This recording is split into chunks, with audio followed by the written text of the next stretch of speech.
Hey everyone, welcome to the 710 Film Studios. Today I wanted to break down two plays from the tight ends. I know everybody's been talking about tight end usage. How do you not get these guys involved? I fully agree.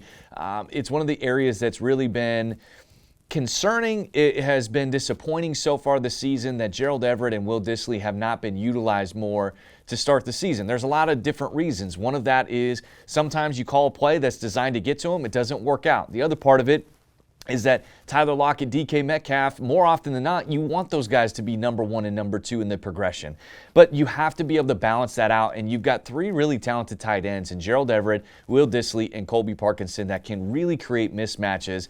And one of the things that you saw in the Steelers game, and particularly one drive, is in the second half is to how good these guys can be. And when you have a great running game established, how these guys can really have an impact. So here we go. Play number one that I wanted to get into is the Seattle Seahawks, after running the football and their first possession, doing a really good job of running the football, really owning the line of scrimmage. They come out in a heavy personnel grouping. This is called 13 personnel. So you have one running back and you have three tight ends in the game here. And your three tight ends, Colby Parkinson, Gerald Everett, Will Dissly on the backside, and then DJ Dallas is your running back here. So you are presenting heavy run formation. You are presenting that, hey, we have had great success in the running game, and we are going to come downhill and we're going to attack you. So how did the Steelers respond? Well, they load up the box right here.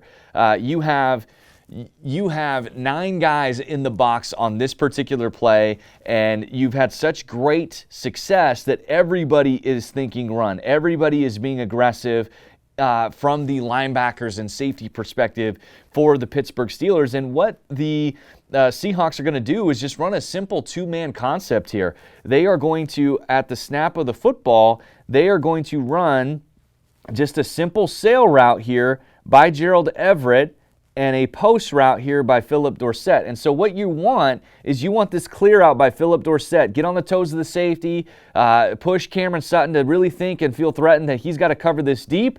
And then because, look at this, because of the aggressiveness of these linebackers and safeties in the running game, because they have to respect it, they're selling out to try and stop it. And now you have nobody that's covering Gerald Everett here. I mean, this is wide open as open can get here for a particular play. And the thing I love about this, and the reason why, again, you need to get the tight ends involved, is because how dynamic these guys can be. Not just mismatches, not guys that can move the chains, but look at Gerald Everett. He catches the ball. He's got 2 guys draped around him. He breaks this tackle. He then gives a stiff arm. I want you guys to look at this. Where is this stiff arm happening? Right? It's around the 17-yard line, and where does he end up? He continues to fight, and he falls on the 2-yard line. I mean, what an incredible effort. What an incredible play. And Gerald Everett has shown this ability to not only be a dynamic weapon and catch the football, but be dynamic in run after catch. He's so tough. He's so physical. And you can tell that he wants to gain every single yard that he possibly can. Got to get that guy involved more. So after a run play, a not so successful run play with Alex Collins, you're here, you have the ball basically on the 1.5 yard line here, and they do a great job of, with their personnel grouping, understanding the coverage and being able to exploit the mismatch that they currently have. So what you're going to see here is you're going to see the Pittsburgh Steelers, again, load up the box. They feel the threat of the running game from Alex Collins, and you're going to play man-to-man across the board, okay? So you have a safety playing man-to-man on Will Dissly, and what they do here is they have a running call here with everybody coming downhill, Alex Collins coming downhill, and this is a read for Geno Smith. He's either going to hand the ball off to Alex Collins, or if he sees man-to-man on the outside, he's going to go to this pick concept. So Tyler Lockett's going to come in here. He's going to make it difficult for this safety to drive and go with this route. Will Dissly's going to go up, set him up, cause him to stutter his feet, and then come underneath Tyler Lockett for a wide open touchdown. Geno Smith sees it's man-to-man, and so he is going to go in a loaded box. He's going to go to this concept up top. So here you have it. So now the ball is snapped. Geno Smith, he pulls the ball. He's going to throw it. And what Tyler Lockett does a great job of is he does a great job of making the safety have to go over the top. So he has to bow over the top of Tyler Lockett, take the longest path